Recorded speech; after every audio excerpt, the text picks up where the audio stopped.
नमस्कार, जय हिंद दोस्तों।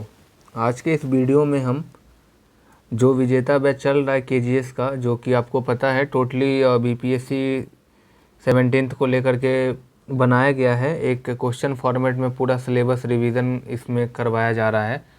तो फटाफट जो है हम लोग इसमें आज जनरल साइंस और टेक्नोलॉजी में फिजिक्स का जो क्वेश्चंस है वो सब देखते हैं।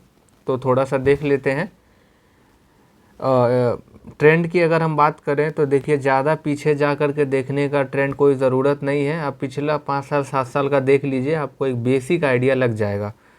पिछले 5 साल की बात करें तो 69वीं बीपीएससी में 10 क्वेश्चन फिजिक्स के आए थे, और यही चीज़ 68वीं में भी हुआ, 67वीं में भी हुआ, और 66वीं में भी 8 क्वेश्चन, और 65वीं में भी 8 क्वेश्चन, और 64वीं में भी 8 क्वेश्चन। तो यहाँ से आप ये लगा पा रहे होंगे अंदाज़ा कि जो कमो बेस जो है वो आप बीपीएससी के एग्ज़ाम में जो क्वेश्चन पूछा जा रहा है फिजिक्स से, वो आप एवरेज में लेके चलिए। कितना क्वेश्चन? 10 क्वेश्चन। ठीक है। तो आज हमारा ये पार्ट 1 लेक्चर है, जिसमें हम इस टॉपिक को क्लियर करेंगे।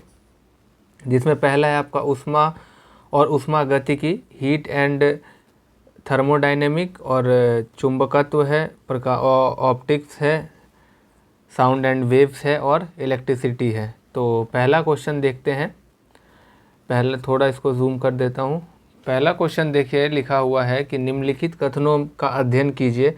और ऐसे क्वेश्चन में आपको सबसे पहले ना स्टेटमेंट देखना है कि वहाँ पे पूछा क्या जा रहा है। तो यहाँ पे आपसे सत्य कथन चयन करने को कहा जा रहा है। तो चलिए थोड़ा सा हम लोग स्टेटमेंट की ओर बढ़ते हैं और देखते हैं क्या क्या लिखा हुआ है। पहला है, ऊष्मा एक प्रकार का ऊर्जा है। और दूसरा स्टेटमेंट है कि कैलोरीमेट्री का सिद्धांत किसी पिंड द्वारा ऊष्मा हानि किसी पिंड द्वारा ऊष्मा के प्रति के बराबर होता है। तो यहाँ पे तीसरा स्टेटमेंट भी देख लेते हैं कि ऊष्मा का मात्रक जूल है, जो कि सही है, अथवा अर्ग या कैलोरी में माना नहीं, यहाँ मापा होगा, मापा जाता है। तो स्टेटमेंट जो है आपका तीनों राइट है, तो एक आंसर डी हो जाएगा। क्वेश्चन 2 देखिए कि असत्य कथन का आपको जो यहाँ पे चयन करना है। पहला है, तापमान का एसआई मात्रक फ़ारेनहाइट होता है। तो देखिए, तापमान का एसआई मात्रक फ़ारेनहाइट नहीं होता है। फ़ारेनहाइट किसका एसआई मात्रक है? उससे पहले आप देखिए, तापमान जो एसआई मात्रक है वो है आपका किसका? केल्विन का। ठीक है। तो इस तरीके से गलत चुनना था, तो आपका आंसर ए हो जाएगा। स्टेटमेंट अगला सब सही ही होगा, फिर भी पढ़ देते हैं कि रीमर व रिकेन तापमान की अन्य इकाइयाँ हैं, ये सही है। डॉक्टरी थर्मामीटर का परास 36 डिग्री सेल्सियस से 42 डिग्री सेल्सियस, जबकि प्रयोगशाला तापमापी का परास 10 डिग्री सेल्सियस से 110 डिग्री सेल्सियस तक होता है। ये स्टेटमेंट भी सही है। डिजिटल थर्मोमीटर में पारे का उपयोग नहीं किया जाता है, तो बिल्कुल सही है। डिजिटल थर्मामीटर में पारा का कहीं इस्तेमाल नहीं होता है, वो तो डिजिटल है, तो इसमें पारा का ज़रूरत ही नहीं है। तो स्टेटमेंट पहला आपका गलत था। ताप को जो है हम केल्विन में मापते हैं। अगला क्वेश्चन है कि यहाँ पे अध्ययन करके आपको यहाँ पे सत्य कथन बताना है। देखिए दोस्तों, ऐसे क्वेश्चन में ना एक निंजा टेक्निक ये भी होता है कि हम ऑप्शन को पहले देख लें। जैसे सपोज़ करिए यहाँ एक ऑप्शन है, तो एक प्रोबेबिलिटी बनती है कि पहला स्टेटमेंट सही के तरफ हम लोग जा सकते हैं। तो देखिए, लिखा भी सही ही है। मानव शरीर का सामान्य तापमान जो है वो 98.6 फ़ारेनहाइट होता है। तो पहला स्टेटमेंट सही है आपका। दूसरा है कि मानव शरीर का तापमान सामान्य से अधिक यानी 105 डिग्री फ़ारेनहाइट से या 41 डिग्री सेल्सियस होने की दशा में मेडिकल इमरजेंसी कहलाती है, जिसे हाइपर पायरेक्सिया कहा जाता है। ये भी स्टेटमेंट सही है। अगला है कि शरीर का तापमान अगर 44 डिग्री सेल्सियस से अधिक हो गया तो उसकी मृत्यु निश्चित है। ये भी सही है। और 95 डिग्री फ़ारेनहाइट या 35 डिग्री सेल्सियस हाइपरथर्मिया, जबकि 38 डिग्री सेल्सियस या 100 डिग्री फ़ारेनहाइट हाइपर थार्मिया की स्थिति मानी जाती है। तो बेसिकली यहाँ पे इंफॉर्मेशन था और इसका आंसर ऑल हो जाएगा, आंसर डी। नेक्स्ट देखिए कि यहाँ लिखा हुआ है कि सामान्य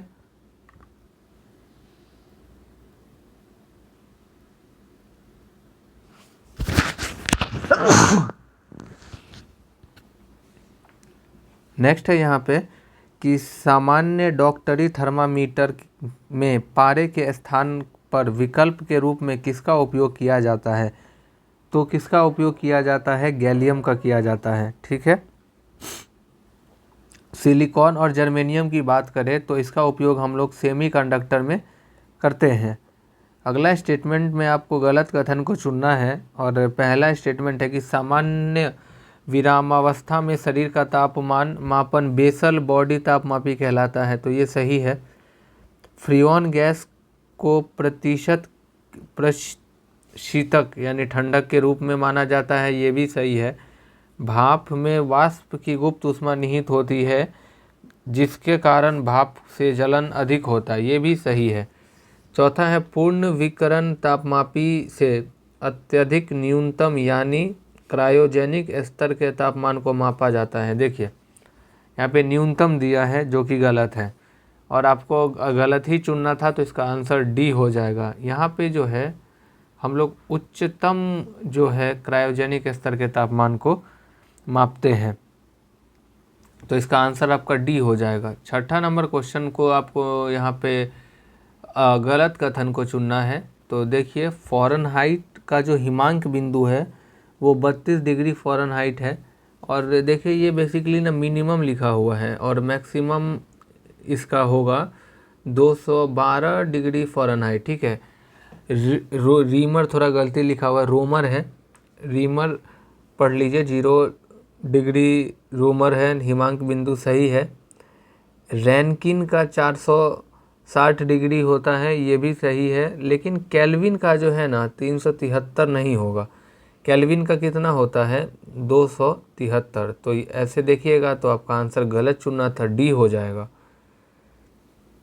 नेक्स्ट क्वेश्चन है संगीता को तीव्र बुखार है तभी उनके शरीर का तापमान 40 डिग्री सेल्सियस है।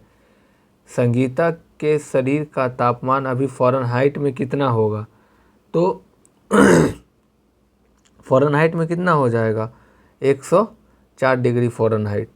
इसका फार्मूला होता है C/5, इस तरीके से आप निकाल सकते हैं।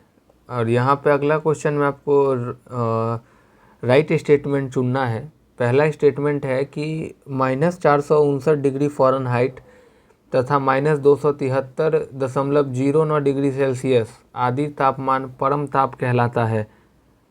तो ये स्टेटमेंट सही है, ये परम ताप ही है। अच्छे उत्सर्जक ही अच्छे अवशोषक होते हैं, यह नियम स्टीफन का नियम है। तो देखिए अच्छे उत्सर्जक अच्छे अवशोषक होते हैं, लेकिन ये नियम स्टीफन का नहीं है। ये नियम किसका है? ये किरचॉफ का नियम है, ठीक है। तो दूसरा स्टेटमेंट कट जाएगा आपका और इस तरीके से देखिए ये नहीं होगा, ये नहीं होगा, ये नहीं होगा, आंसर 1 हो जाएगा आपका आंसर, ठीक है। एलिमिनेशन से हमने यहाँ पे आंसर निकाला। थर्ड स्टेटमेंट लिखा है कि 9 डिग्री सेल्सियस पर जल का घनत्व सर्वाधिक होता है। नहीं, ये कितना पर होता है? 0 से लेके 4 डिग्री सेल्सियस के बीच में, ठीक है। अगला स्टेटमेंट है, इसमें सत्य आपको बताना है। ऊष्मा का चालन केवल ठोस व पारे में ही संभव है, तो ये बिल्कुल ही सत्य कथन है। अगला है कि गैर धात्विक चालक में चालन की व्यवस्था कणों के कंपन व स्वतंत्र इलेक्ट्रॉन के कारण संभव हो पाता है। यहाँ पे गैर धात्विक चालक में चालन की व्यवस्था, देखिए गैर धात्विक नहीं होगा, ये आपका क्या होगा? धात्विक होना चाहिए, ठीक है। तो दूसरा स्टेटमेंट तो आपका गलत हो गया, तो ये नहीं होगा, ये नहीं होगा, ठीक। छप्पर की मकान छत के मकान की तुलना में देर से गर्म होती है, ये स्टेटमेंट बिल्कुल सही है, ठीक। तो इसका आंसर कौन कौन हो जाएगा? 1 और 3 सी। अगला क्वेश्चन है कि ऊष्मा का संवहन संभव है। ऊष्मा का जो संवहन है वो कैसे संभव है? तो देखिए संवहन कभी भी होगा ऊष्मा का तो वो ठोस में नहीं होगा, ठीक है। ये बस द्रव और गैस में होती है। ठीक, तो इसका आंसर हो जाएगा आपका बी। नेक्स्ट देखिए कि कौन सा उदाहरण संवहन का नहीं है। संवहन का उदाहरण इसमें नहीं पूछा है। तो भवन आदि में वेंटिलेशन प्रक्रिया ये तो है। समुद्री समीर व स्थलीय समीर व व्यापारिक पवनें ये भी संवहन करती हैं और इसका उदाहरण भी है। फ्रीज की क्रिया भी है, लेकिन गर्म बर्तन का और अधिक गर्म होना ये गुप्त ऊष्मा का एग्जाम्पल है। आंसर डी हो जाएगा। और ये क्या है, ठोस में चालन। ठीक, और नेक्स्ट है 12 नंबर क्वेश्चन, आपको अध्ययन करना है और देख लेते हैं क्वेश्चन में पूछा गया। असत्य कथन आपको बताना है। ठीक है, तो पहला स्टेटमेंट हम पढ़ते हैं कि पहला स्टेटमेंट है आपका कि प्राकृतिक संवहन की प्रक्रिया किसी भी दिशा में संभव है। बिल्कुल सत्य कथन है ये। रेडिएशन की स्पीड सूर्य के प्रकाश की भांति है। तो रेडिएशन की अगर हम यहाँ पे बात करें,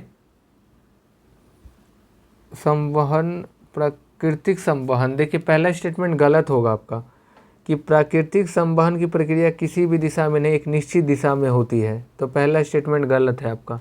ठीक, अगला है कि रेडिएशन की स्पीड सूर्य के प्रकाश की भांति है। तो ये स्टेटमेंट आपका सही है। थर्मल रेडिएशन को विद्युत चुंबकीय विकिरण कहा जाता है, गलती है। इसको हम इंफ्रा रेड के नाम से जानते हैं। तो तीसरा स्टेटमेंट गलत है, गलत पूछा है, तो 1 और 3 हो जाएगा। क्वेश्चन नंबर 13 देखिए। 13 यहाँ पे आपका क्वेश्चन है कि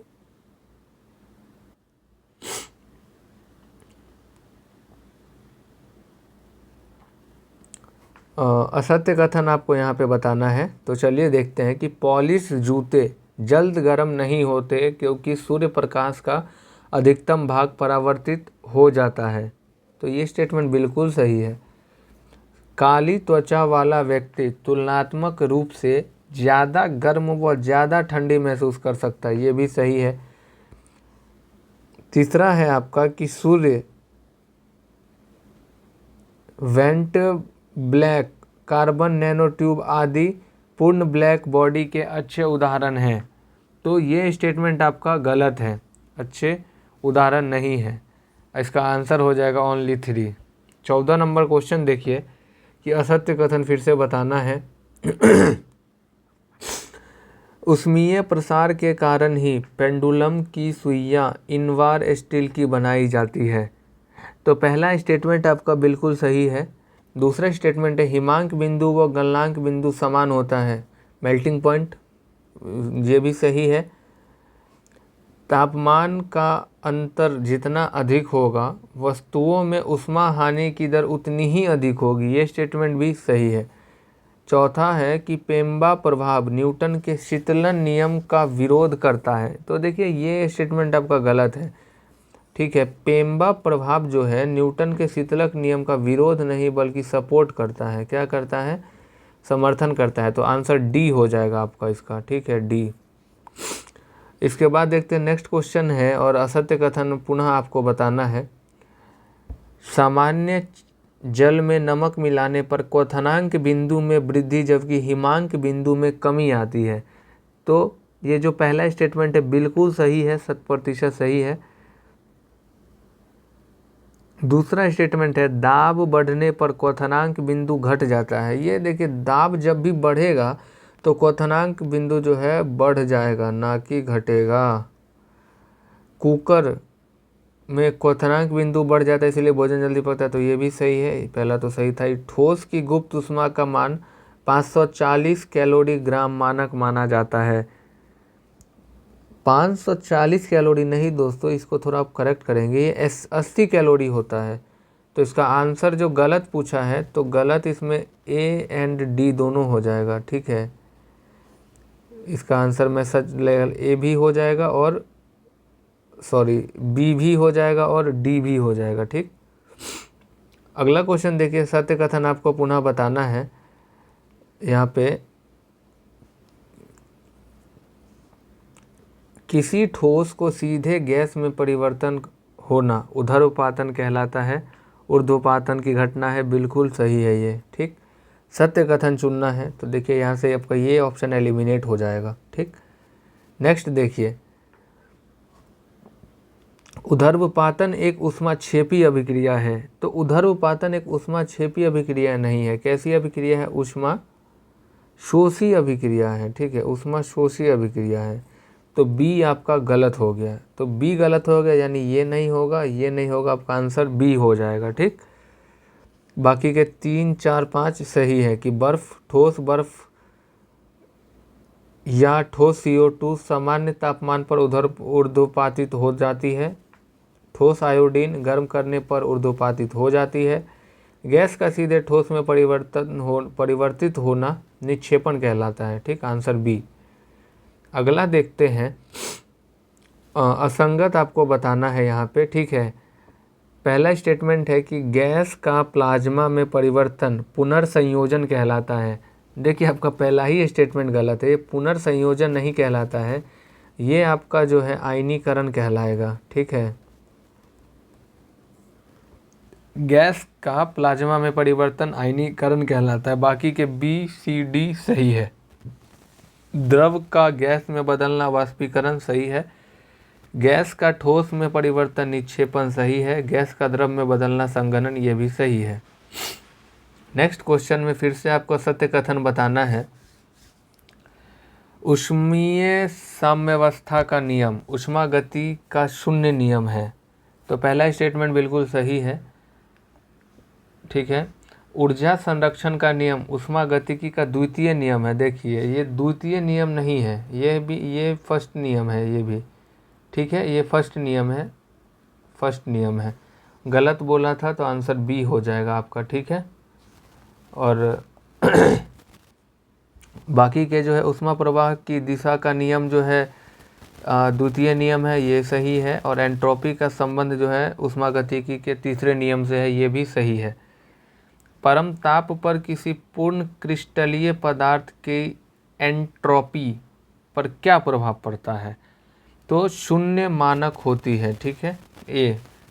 अगला अध्ययन करना है और आपको सत्य कथन यहाँ पे दोस्तों बताना है। तो पहला स्टेटमेंट देखिए कि एब्सोल्यूट ह्यूमिडिटी को ग्राम प्रति क्यूबिक मीटर में मापा जाता है। तो पहला स्टेटमेंट आपका बिल्कुल सही है।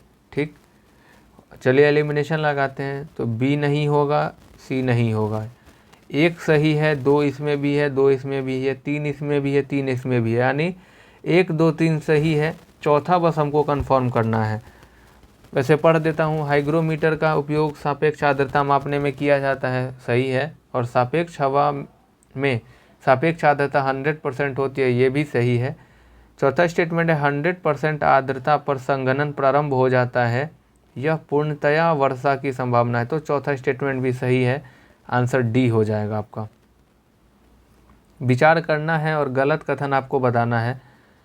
पहला स्टेटमेंट है कि ऊंचाई बढ़ने पर वायुमंडलीय दाब बढ़ जाता है, बिल्कुल गलत है। ये बढ़ता नहीं है, क्या होता है? घटता है। तो पहला स्टेटमेंट गलत चुनना था। ना ये होगा, ना ये होगा, ना ये होगा, आपका आंसर 1 हो जाएगा। ठीक है, बाकी का ऊंचाई बढ़ने के साथ साथ जल का क्वथनांक बिंदु घटता है, सही है। मानव रक्त परिसंचरण तंत्र संवहन का उदाहरण है, ये भी सही है, आंसर 1। नेक्स्ट में आपको असत्य कथन बताना है कि ग्रीन हाउस गैसों का प्रसार मरुस्थलीकरण को बढ़ावा दे रहा है।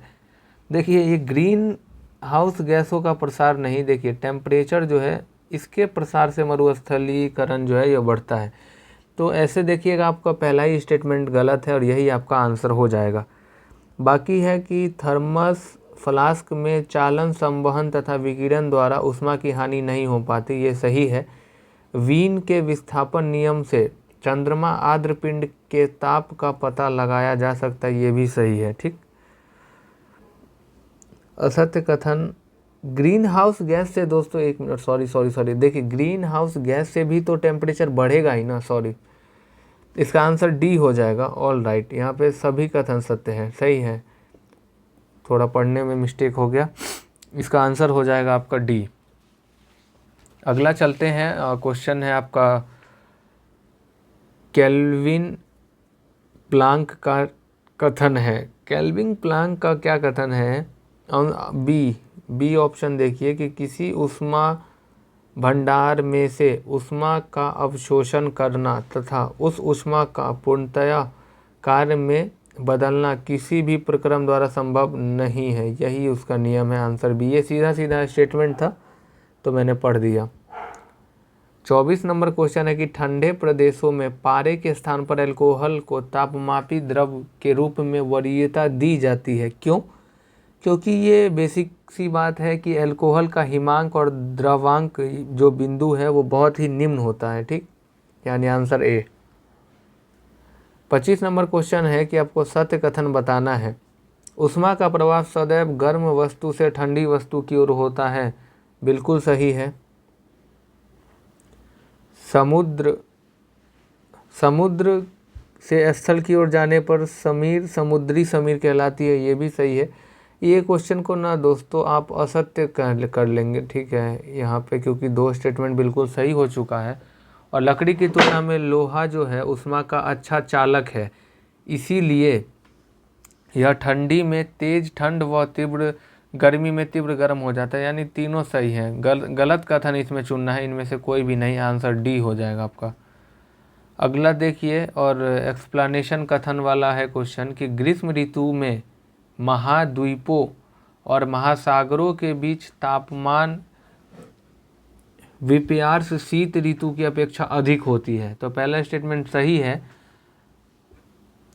दूसरा स्टेटमेंट है कि जल की विशिष्ट ऊष्मा भूपृष्ठ की विशिष्ट ऊष्मा की अपेक्षा अधिक होता है। दोनों सही है और एक दूसरा का व्याख्या भी कर रहा है। Answer A. 27 देखिए, थर्मोस्टेट क्या है? थर्मोस्टेट एक यंत्र है जिससे हम क्या करते हैं, तो थर्मोस्टेट से हम किसी निकाय का तापक्रम स्वनियंत्रित करते हैं। आंसर सी हो जाएगा।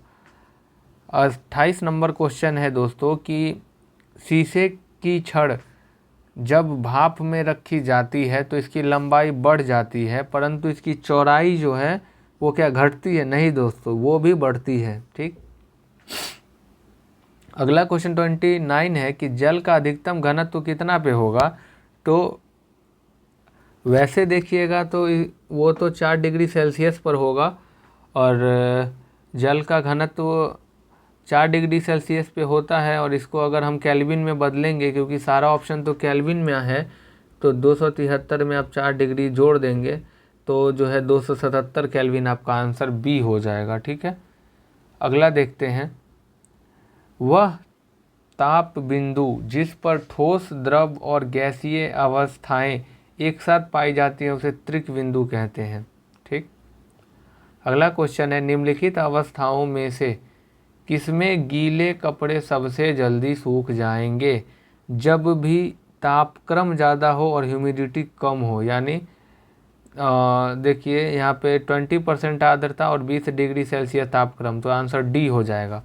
रेफ्रिजरेटर यानी फ्रिज में खाद्य पदार्थ ताज़ा रखने हेतु सुरक्षित तापमान जो है वो कितना है? तो वो है आपका 8 डिग्री सेल्सियस। ठीक,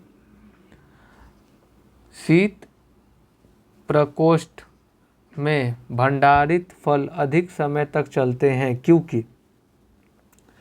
क्यों ऐसा होता है? क्योंकि श्वसन की दर घट जाती है।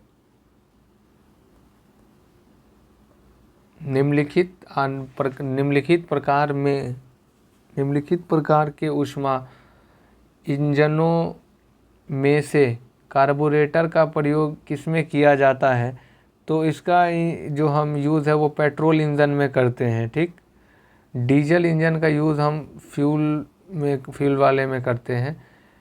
और 35 नंबर क्वेश्चन है कि जल की विशिष्ट ऊष्माधारिता उच्च होने के संबंध में निम्न कथनों पर विचार करिए। सत्य कथन आपको बताना है। इसका उपयोग स्वचालित वाहनों के रेडिएटरों में किया जाता है। तो पहला स्टेटमेंट बिल्कुल सही है। तो देखिए, ना बी होगा ना डी होगा। अब चलिए दूसरा चेक करते हैं कि यह गर्मियों में थल की अपेक्षा बहुत धीमी गति से गर्म होता है। ये भी सही है। तीसरा स्टेटमेंट नहीं पढ़ेंगे क्योंकि यही आपका आंसर हो जाएगा। तीसरा गलत होगा क्योंकि इसका उपयोग जो है सिकाई की बोतल में नहीं किया जाता है, किया जाता है। ठीक है, तो इसका आंसर आपका 35 हो जाएगा। 35 का आंसर आपका ए हो जाएगा। और दोस्तों यहीं पे जो है हमारा पहला चैप्टर जो है आपका, जो कि काफ़ी महत्वपूर्ण चैप्टर था, वो यहाँ पे आपका संपन्न होता है। और दूसरे चैप्टर की ओर हम लोग चलते हैं।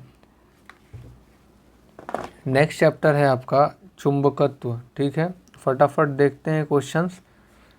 पहला क्वेश्चन है कि चुंबक का अनुचुंबकीय सिद्धांत निम्न में से किसके द्वारा दिया गया था।